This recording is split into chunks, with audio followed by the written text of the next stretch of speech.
Hello friends, मेरा नाम है राकेश सैनी। दोस्तों, आज की वीडियो में लेकर आया हूँ सल्तनत काल में खिलजी वंश। सल्तनत काल में सबसे पहले जो वंश आता है वो गुलाम वंश आता है। गुलाम वंश की जो टाइम पीरियड है वो 1206 से लेकर 1290 है। यानी कि कुल मिलाकर कितना साल चला है? तो ये 84 साल चला है। अब वैसे ही इससे आगे गुलाम वंश से आगे खिलजी वंश। वीडियो स्टार्ट करने से पहले आपसे निवेदन है, हमारी वीडियो को अपने दोस्तों में शेयर करें और हमारे चैनल को सब्सक्राइब अवश्य करें। देखो, खिलजी वंश मूल्यतः तुर्क थे। क्या थे? तो ये तुर्की थे।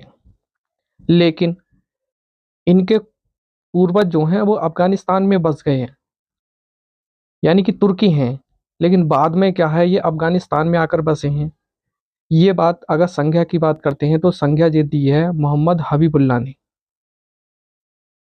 अगर प्रदेश की बात करें तो अफगानिस्तान में एक खल प्रदेश है, हेलमंत नदी की घाटी में आकर बसे हैं ये खिलजी। इनके बारे में समझ लेते हैं डिटेल से। इन्होंने अफगानी रीति रिवाजों और संस्कृति को अपनाया। यानी कि जब अफगानिस्तान में आए हैं तो अफगानिस्तान में जो रीति रिवाज चलते हैं या संस्कृति होती है वहाँ की, तो उस कल्चर को इन्होंने अपनाया है। इतिहासकार के अनुसार यह खिलजी क्रांति है एक। तुर्क श्रेष्ठ श्रेष्ठ की मनोवृत्ति को आघात लगा। यानी कि देखो, कहने का अर्थ यह है कि ये तुर्क जो थे ये श्रेष्ठ थे। खिलजी शासकों ने साम्राज्यवादी को अपनाया, यानी कि वहां का रहन सहन। खिलजी शासकों ने धर्म को राजनीति से पृथक मतलब अलग करा। धर्म अलग है, राजनीतिक अलग है। इनका सांस्कृतिक भी योगदान में है। क्या है? सांस्कृतिक योगदान भी अलग रहा इनका। अब इसमें सबसे पहले जो शासक आते हैं वो आते हैं जलालुद्दीन खिलजी। 1290 से लेकर 96 के बीच इसने शासन करा है। एक वर्ष तक किलो खरी को अपना केंद्र बनाया। इसकी जो उपाधि है वो शाइस्ता खां है। इसने बलबन के सिंहासन का प्रयोग नहीं किया जैसे बलबन चाहता था। जिस तरीके से उसने शासन करा तो उस हिसाब से नहीं करा इन्होंने। इसने मलिक झज्जू के विद्रोह को माफ कर दिया। ये मलिक झज्जू जो है ये बलबन का भतीजा है। लगभग 1290 में विद्रोह करने से क्या कर दिया, साफ मना कर दिया कि हम नहीं लड़ेंगे। इसने सूफी संत सिजी मौला को मृत्युदंड दिया था। ये बाबा फरीद का अनुयायी है और ईरान में था ये। इसने दीवान ए बखूफ यानी कि व्यय विभाग है ये, खर्च विभाग, इसकी स्थापना करी है जलालुद्दीन खिलजी ने। ये बताते हैं मंगोल नेता अब्दुल्ला ने भारत पर आक्रमण किया, लेकिन जलालुद्दीन खिलजी ने उसको क्या कर दिया, पराजित कर दिया था। मंगोल नेता उल्लूक खां दिल्ली में बस गया। ये कहाँ का? तो ये मंगोल नेता मंगोलपुरी से था। जो यहाँ आकर बसे मंगोलपुरी, तो उसको कहा जाता है नवीन मुसलमान। दिल्ली के ठग चोरों को दावत दी इसने और दिल्ली से बाहर भेज दिया। अलाउद्दीन खिलजी ने दक्षिण भारत में देवगिरी पर आक्रमण करा। और ये देवगिरी कहाँ पर है? यह है दौलताबाद महाराष्ट्र में, लगभग 1296 में। अलाउद्दीन खिलजी ने जलालुद्दीन की मृत्यु कर दी। कहाँ पर? गंगा नदी के तट पर। कब करी थी? तो ये करी है 20 जुलाई 1296 को। तो जलालुद्दीन खिलजी से जितने भी क्वेश्चन आते हैं वो इसमें मैंने कंप्लीट करा दिए हैं। अब शासन करते हैं अलाउद्दीन खिलजी। इनका जो टाइम पीरियड है वो 1296 से लेकर 1316 है। इनके बचपन का नाम अली गुरसफ है। लालन पोषण की अगर बात करें तो जलालुद्दीन खिलजी मतलब इसके चाचा ने करा है। अलाउद्दीन खिलजी यह एक कड़ा एवं मणिकपुर का सूबेदार था। दिल्ली प्रवेश के समय इसने जनता में धन बांटा था। जब दिल्ली में यहाँ पे प्रवेश करने आया दिल्ली में, तो यहाँ पर जो वहाँ की जनता है उनको क्या कर दिया, धन बांटा था इन्होंने। इसके दो सपने थे, पूरे विश्व को जीतना और एक नया धर्म स्टार्ट करना। जो भी है, अगर विश्व विजेता, अगर कोई विजेता बनता है तो उसको क्या कहा जाता है, सिकंदर सानी के नाम से जानते हैं। इस उपलक्ष्य में इसकी और भाषाएं हैं, उपाधि हैं, जैसे सिकंदर द्वितीय के नाम से जानते हैं, सल्तनत काल का समुद्रगुप्त के नाम से जानते हैं, विश्व का सुल्तान के नाम से जानते हैं, और खलीफा का नायब के नाम से जानते हैं, अलाउद्दीन खिलजी को। काजी मुंगीस हैं एक, मुंगीसुद्दीन के साथ इसका क्या हुआ, काफी संवाद, मतलब गहरा संवाद हुआ है, इनके बीच वार्तालाप अच्छी हुई है। इसके समय कुछ विद्रोह हुए, जैसे नमीन मुसलमानों का विद्रोह हुआ, मंगू खां का विद्रोह हुआ, अख्तर खां का विद्रोह और हाजी मौला का विद्रोह। ये विद्रोह इसके शासनकाल में हुए हैं। अब इसने कुछ क्या करा है, विद्रोह रोकने के लिए अलाउद्दीन खिलजी के सुधार भी करे हैं इसने, जैसे अतिरिक्त व्यय के स्रोत को समाप्त किया है, शराब की गोष्ठियों पर प्रतिबंध लगाया है, अमीरों में वैवाहिक संबंध खिलजी की अनुमति से ही संभव हो, और गुप्तचर विभाग की भी स्थापना करी है। इसके कुछ अभियान हैं, जैसे 1298 में जफर खां और उल्लू खां से युद्ध हुए हैं, जिसमें जफर खां जीत गए हैं। 1298 में ही एक महत्वपूर्ण अभियान हुआ है, गुजरात का अभियान। उस समय वहां का शासक क्या था, कर्ण बघेल था, वो पराजित हो गया है।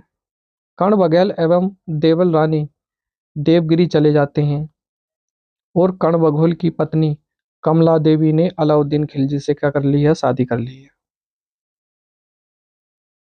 उत्तर भारत के अभियान में, जैसे 1299 में जैसलमेर, 1301 में रणथंभौर, 1303 में चित्तौड़गढ़ का, 1305 में मालवा का, 1308 में सिवाड़ा का, और 1311 में जालौर राजस्थान में हुआ है। ये इसके महत्वपूर्ण उत्तर भारत के अभियान है।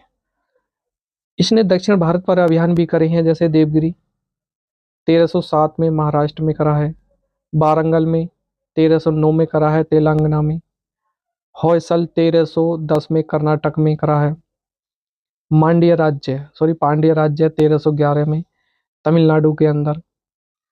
लेकिन वहां पे जब ये युद्ध करा है तो इसने अलाउद्दीन खिलजी की अधीनता को स्वीकार नहीं करा है वहां की जनता ने। दक्षिण भारत के अभियानों का नेतृत्व क्या कर रहा था, मलिक काफूर है। प्रताप रुद्रदेव जो काकातीय वंश के हैं, मलिक काफूर को कोहनूर का हीरा देते हैं। मंगूरे अभियान सबसे सफल अभियान था, जिसमें लूट सर्वाधिक हुई थी। वीर पांड्य की अधीनता स्वीकार नहीं करी है इन्होंने। इसका सैनिक विद्रोह में सैनिक सुधार भी करे हैं इसने, जैसे खिलजी ने नियमित सेना का गठन करा है। ये क्वेश्चन कई बार आता है कि नियमित सेना का गठन किसने करा है, तो अलाउद्दीन खिलजी ने करा है। और वेतन, वहाँ के जो लोगों ने उनको वेतन भी देना स्टार्ट भी करा है इन्होंने। इसने दशमलव प्रणाली का भी आविष्कार करा है, और यहाँ तक की बात, इसने सैनिक सुधार में खुम्स में उनकी हिस्सेदारी को कम किया है। अब ये पहले क्या था, ये खुम्स का मतलब लूटा हुआ धन, पहले ये दो प्रकार से था, 80% में और 20% में। अब क्या है, 20% सेना को देना होगा और 80% सुल्तान को देना होगा, ये था।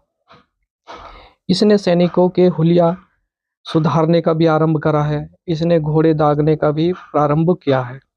ये महत्वपूर्ण क्वेश्चन चल रहे हैं फ्रेंड्स। राजस्व सुधार, इसने भूमि की पैमाइश कराई, जिससे जिसे क्या कहा गया, मसाहत कहा गया है।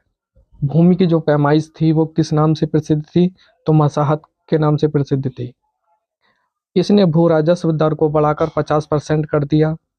इसने एक विभाग की स्थापना करी, दीवान ए मुस्तखराज, जो राजस्व विभाग हुआ करता था। इसने दो नए कर लगाए, चरी कर और धरी कर। ये दोनों टैक्स लगाए हैं इसने। इसने बाजार सुधार में भी अपना योगदान दिया है, जैसे वस्तुओं के दाम नियंत्रित किए। इसने देखो सभी व्यापारियों को बदायूं द्वार के पास स्थापित किया है और बाजार को 3 भागों में बांटा गया है। सराय ए ऐदल और दूसरे नंबर पर मंडी और तीसरे नंबर पर दासों व जानवरों का बाजार। ये 3 प्रकार से बाजार को बांटा गया है। बाजार सुधार हेतु विभाग की स्थापना की गई, जिसे दीवान ए रियासत के नाम से जानते हैं। किस नाम से? दीवान ए रियासत। यह व्यापारियों का एक पंजीकरण होता था। सहना ए मंडी, ये पुलिस अधिकारी हुआ करते थे। ओ बरीद मुनिहान, ये गुप्तचर हुआ करते थे। परवाना नबीस है, यह महंगी वस्तु खरीदने का लाइसेंस देता था। सीरी का किला का निर्माण कराया इसने। अब इसके स्रोत के बारे में देखो। अमीर खुसरे, ये खजाइन उल फुतूह और जियाउद्दीन बर्नी ने तारीख फिरोज शाही लिखी और इब्न बतूता ने रिहला लिखी है। और अबू बकर इसामी इसने लिखी है फुतूल उस सलातीन। देखो 4 फेमस खान होते हैं। जफर खान, ये मंगोलों से लड़ता हुआ मारा गया। नुसरत खान, ये रणथंभौर अभियान में मारा गया। उल्लूक खान और अलप खान, ये 4 खान प्रसिद्ध हैं। देखो एग्जाम की दृष्टि से अन्य प्रसिद्ध सेनापति जैसे गाजी है, गाजी मलिक, ये मंगोलों को कई बार पराजित किया इसने। मलिक काफूर, ये गुजरात का हिंदू था और यह किन्नर था। गुजरात अभियान के समय नुसरत खान के इसे भड़ोज बंदरगाह से 1000 दिनार में खरीदा। कितने में? 1000 दिनार में। तभी इसको क्या कहा जाता है? मलिक काफूर को 1000 दिनारी के नाम से जानते हैं। मलिक काफूर के कहने पर अलाउद्दीन ने अपने पुत्रों जो खुज्र खां हैं व सादी खां, ये 2 पुत्र हैं, की हत्या करवा दी और एवं मुबारक खिलजी को जेल में डाल दिया। सर्वाधिक मंगोल आक्रमण अलाउद्दीन खिलजी के समय हुए हैं। ये क्वेश्चन काफी इंपॉर्टेंट है। उसके बाद देखो शासन करने आते हैं जहाबुद्दीन उमर 1316 में। ये केवल कितने वर्ष करता है? तो 6 वर्ष का शासन करता है ये। इसका जो संरक्षक है वो मलिक काफूर है। मुबारक खिलजी ने मलिक काफूर की हत्या करवा दी। किसने? मुबारक खिलजी ने। उसके बाद देखो फ्रेंड्स, मुबारक खिलजी का शासनकाल आता है। ये एक शराबी प्रवृत्ति का था, स्वयं को खलीफा कहता था और इसने निजामुद्दीन औलिया के अभिवादन को अस्वीकार किया। यह महिलाओं के कपड़े पहनता था। इसे इसलिए ही इसे रंगीला बादशाह के नाम से भी जानते हैं। खुसरो की इसने हत्या करा दी। अब आता है खुसरवा शाह का शासन 1320 में। ये एक भारतीय मुसलमान है। यह स्वयं को पैगंबर का सेनापति मानता है। इसके विरोधियों ने इस्लाम खतरे